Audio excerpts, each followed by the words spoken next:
Hey everyone, welcome to the new caster mode in the new season of Age of Empires 4. Of course, we're glad to have you back. This is the first of my 5 placement matches. I am playing as the English, and my opponent is playing as one of the new civilizations, the Ottomans.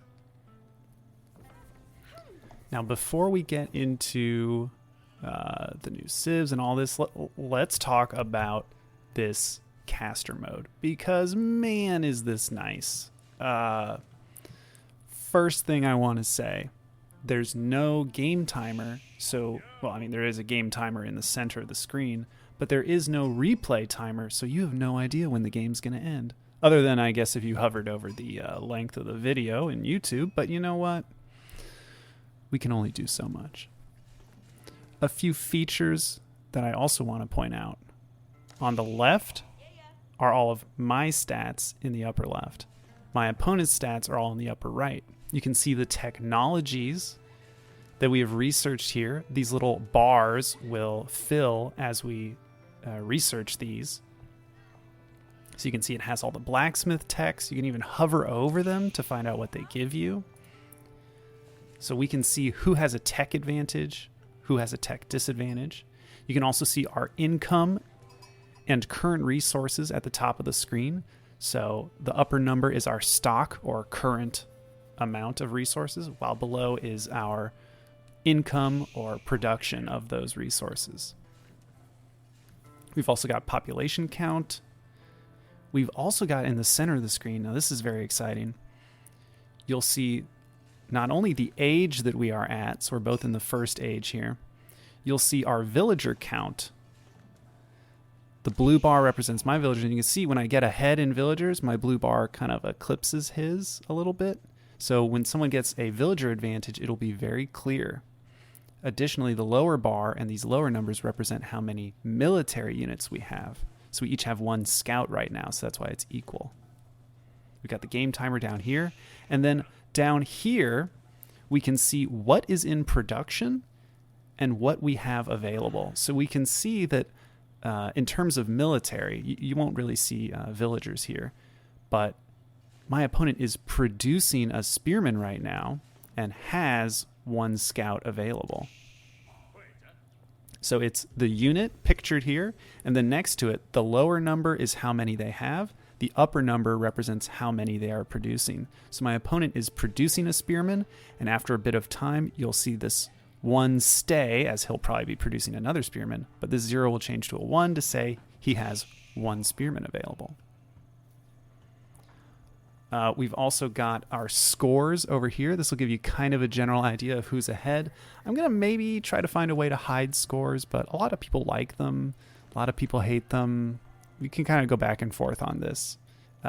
Most important thing I'll say about this player's score over here is that it is very deceiving. Age ups will give you tons of points.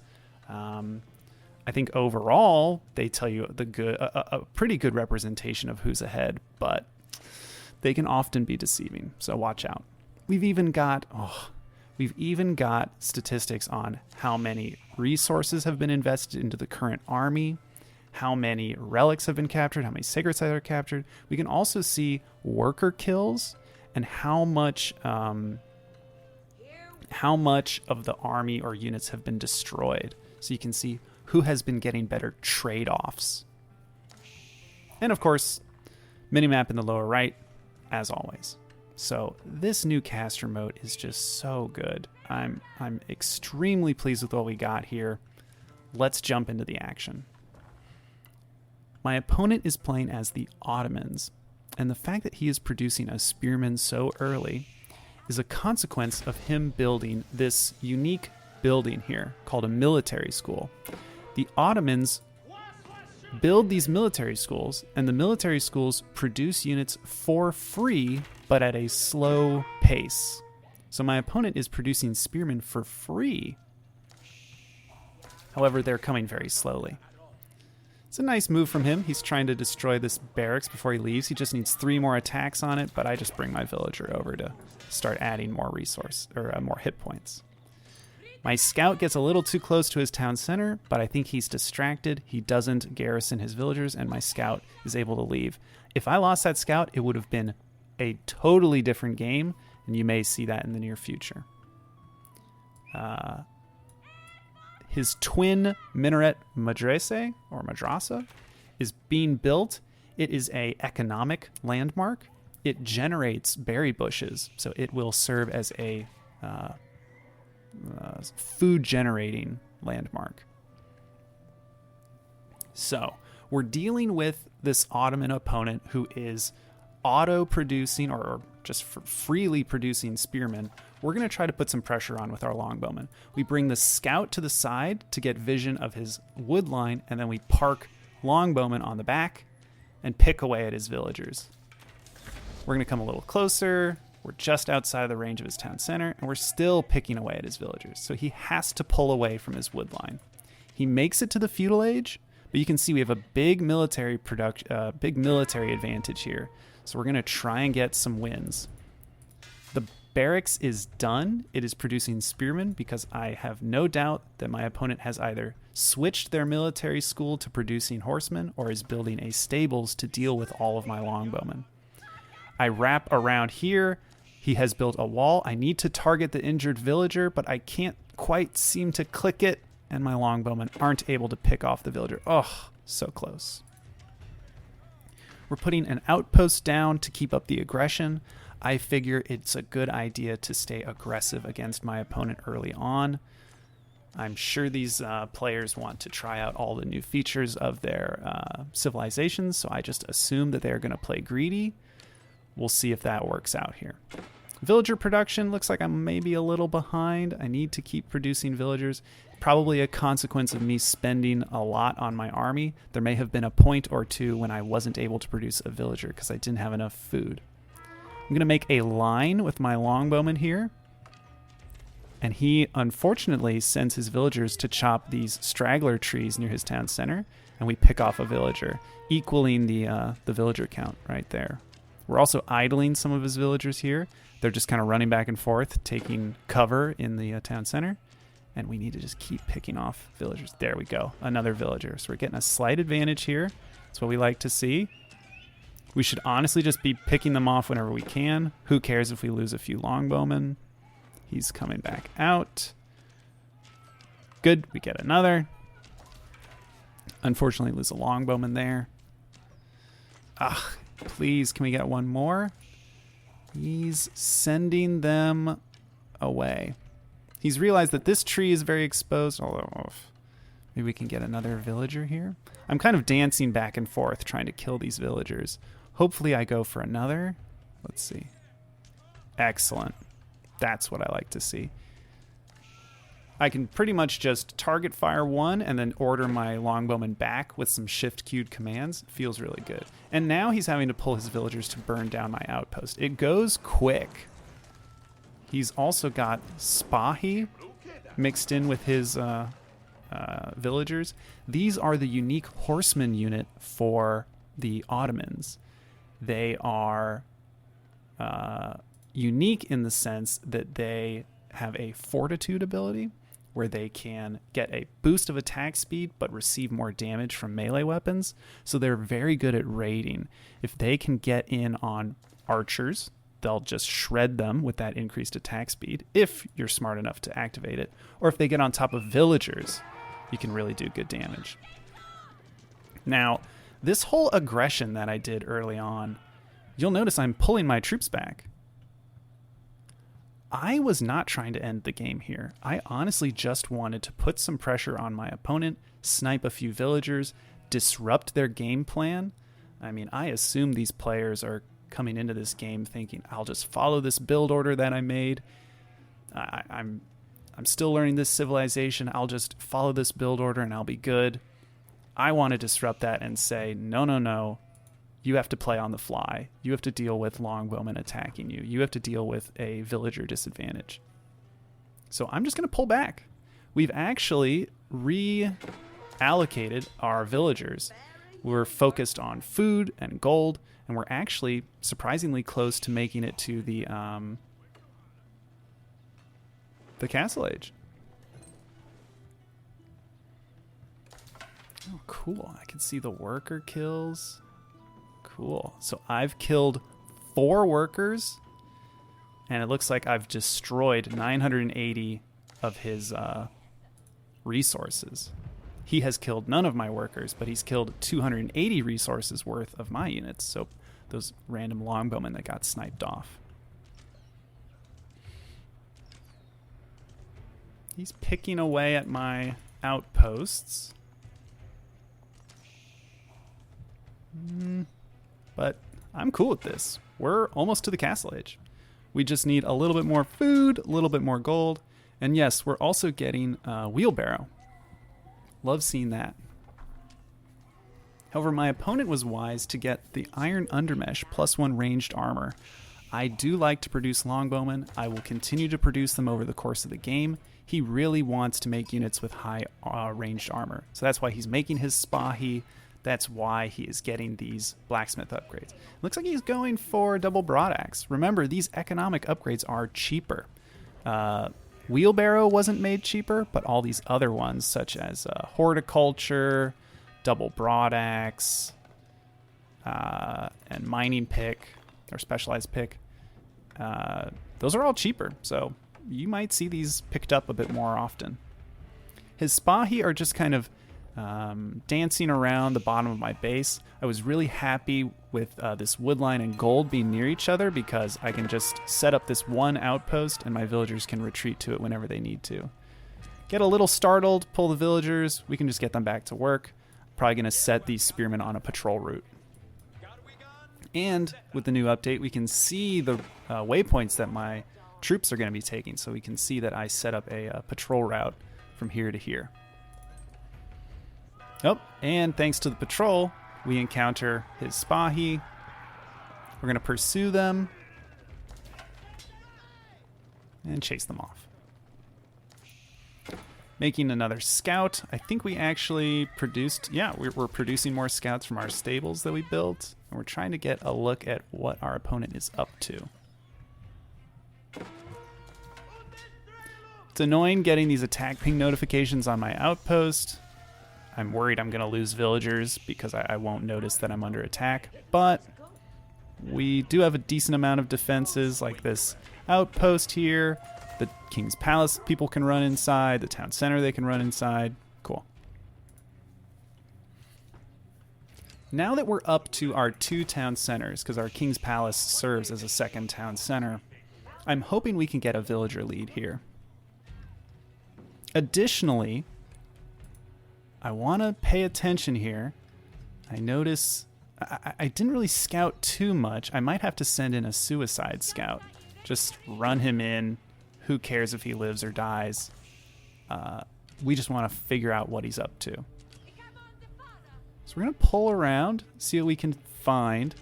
My initial thought here is, why don't we make a siege workshop kind of forward near his base, and then we can start maybe a siege while maybe securing more of the map behind it. First, we want to see what his army is comprised of. Looks like Spahi and Maters. These Maters, and apologies, I'll have to learn how to pronounce a lot of these. The Maters use their drums to provide aura bonuses to the rest of the army that they are with. I sent those 3 spearmen that were scaring off his Spahi down to the south over to this far corner, and we find not only a gap in the trees where he had built his walls, we're finding villagers. So now we're up to 5 villager kills, because not only are we sniping that villager, oh, hope we can get another one. Would love to get that weak one. 7 villager kills. We got a villager over here as well. And now we spot the town center, and now we're convinced. Let's get a siege workshop up front. We'll build a trebuchet, and we'll just siege down his second town center. Let's see here. Siege workshop's almost done. I need to get my units onto wood, my villagers onto wood. We're doing a pretty good job of it. Looking at income, we're focused on mostly wood and food. My opponent focused on food mostly. And now the villager advantage is really starting to kick in. However, I lose some villagers at my stone camp here. But my patrolling spearmen show up, and we're going to take out these Spahi. I think he used the fortitude ability, so my spearmen are really damaging these Spahi. We'll snipe another villager there. And yeah, he has equalized it somewhat by killing 4 of my villagers, but it's important to note that villager kills, oh gosh, we're getting more villager kills over here with this knight. This little gap in the wall ends up being a real issue for my opponent. Oh, we'll send in more knights. We're not afraid. He doesn't seem to have a large crossbowman mass. I was checking the gold back here, but really this knight should be getting on these berries. Does he notice? Ugh, no. I needed to move him closer. There's those maters again. They can either increase attack speed of nearby units, increase the melee armor of nearby units, or increase the ranged armor of nearby units.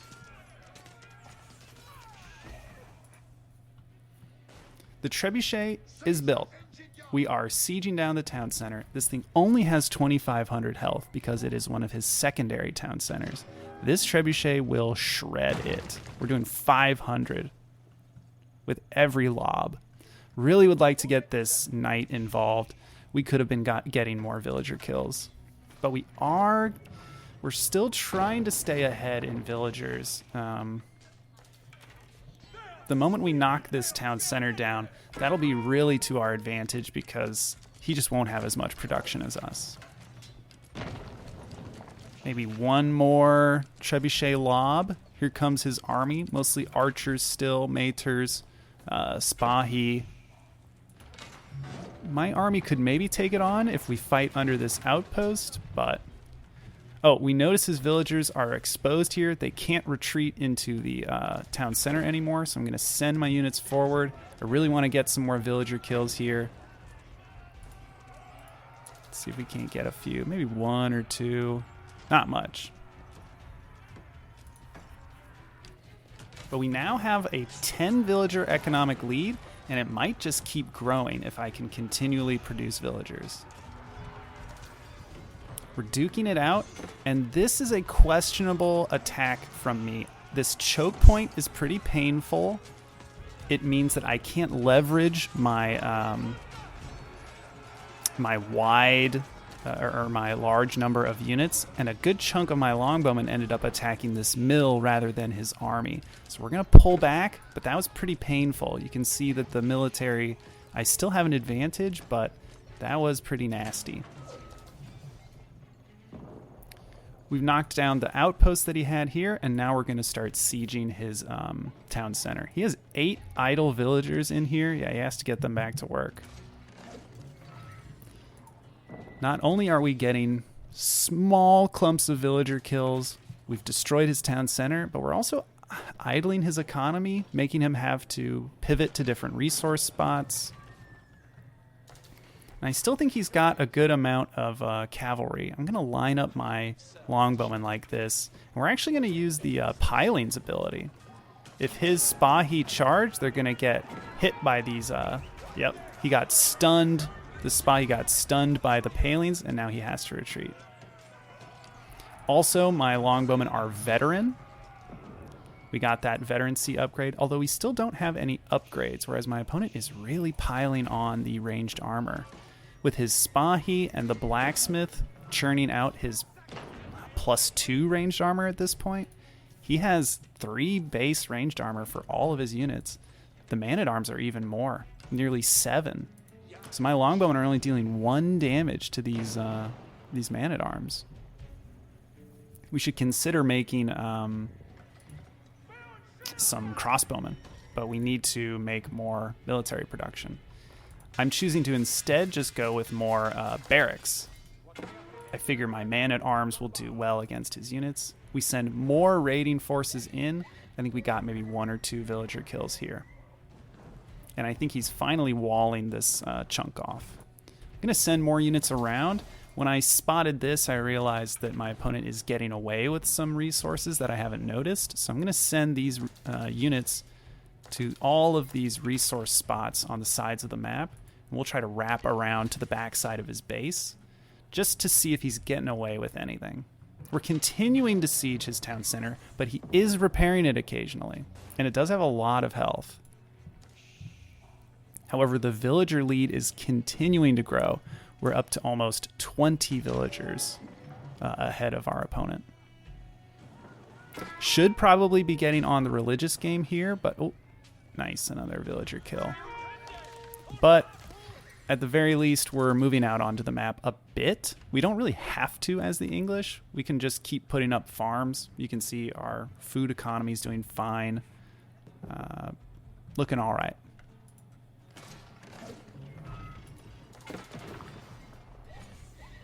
These units are getting cleaned up, but let's see how this army on the backside does. I've got high hopes for them. Let's see if they can find some villager kills.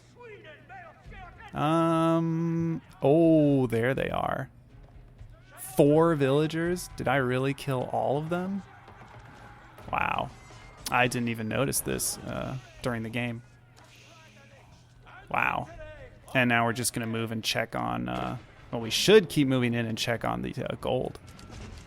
I send in my units. Maybe a mistake, but we're trying to make him come forward.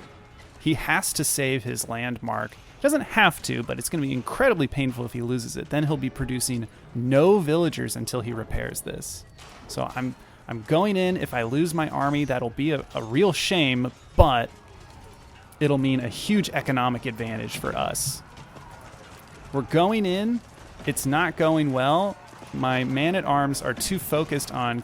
Looks like I ordered them to attack the springalds in the back, but it doesn't go well. Now all I've got is a small group of longbowmen.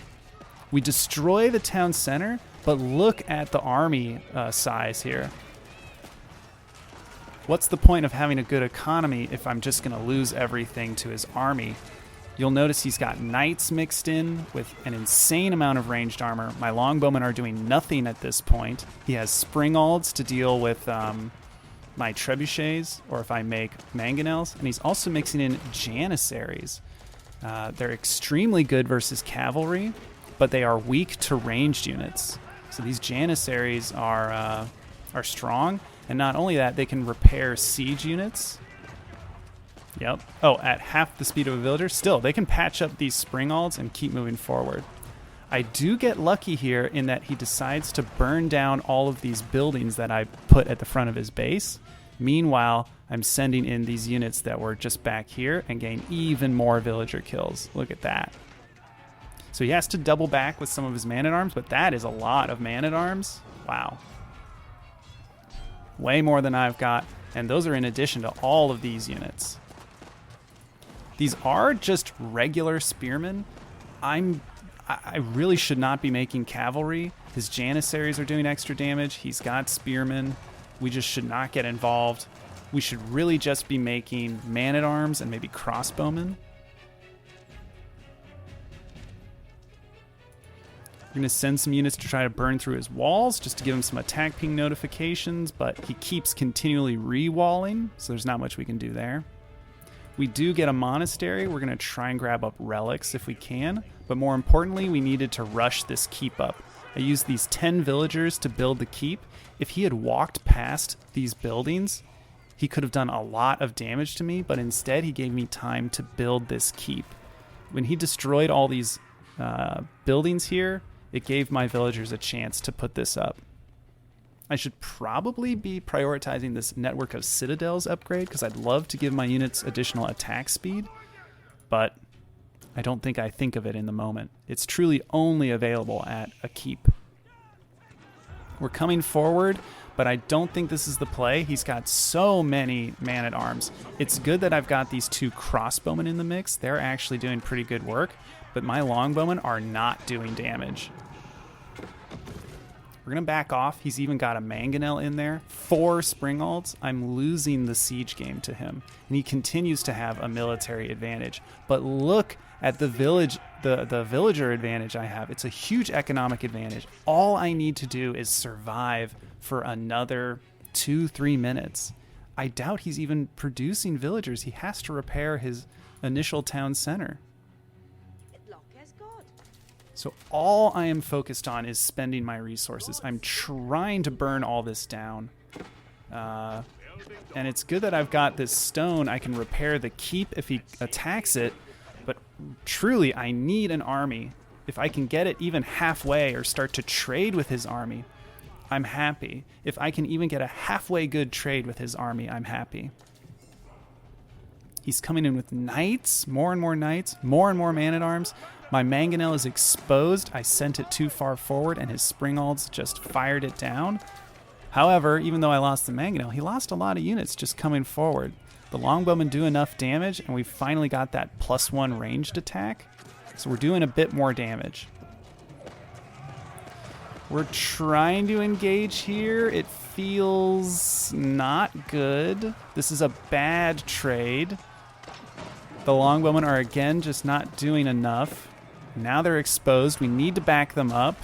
And my springalds just get sniped before they can even do anything. However, the keep is firing. I'm okay with that. Oh, another springald lost. You can see we're really getting crushed in terms of the military. We need to produce units. Do we have the military production? It looks like we do. 2 siege workshops, 5 barracks, 3 archery ranges, and of course the council hall pumping out longbowmen. We just need to live. Thing is, there's 1 trebuchet on the back taking out this keep.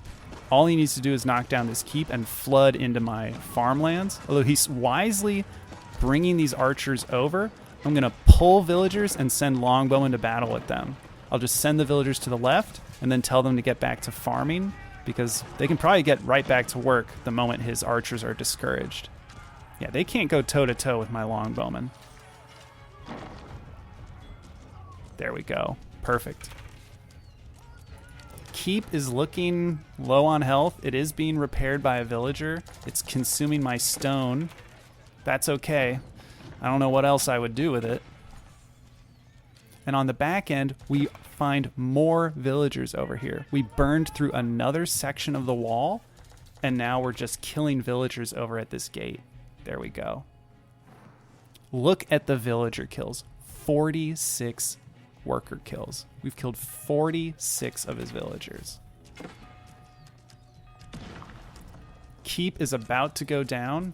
I should probably bring more villagers forward to repair it. We still have a bank of stone. That is not a problem. Looks like I'm abandoning the position, putting down more military production. I'm going to come forward because the keep's almost dead. We're going to engage, but here come even more of his units. We're going to have to back off, but I get more longbowmen pushed out. And I realize he's low on maters. We'll target that one that had the drums going. So now he no longer has any more bonuses. Retreat these longbowmen a bit. We're running. We're running. We're running. Don't want my longbowmen getting hit. Fortunately, this outpost has a emplacement. It's got the springald emplacement, so we're firing. And now his military advantage is starting to disappear. You can see it's close here, but truly he has 21 military units and 24 military units in siege. Because now his entire army is basically siege, he's going to run into the problem of, holy crap, my siege is exposed. I've come way too far forward, and they're way too slow to retreat. So as he's trying to pick off my units with his siege, the springalds are useless because I have no siege units.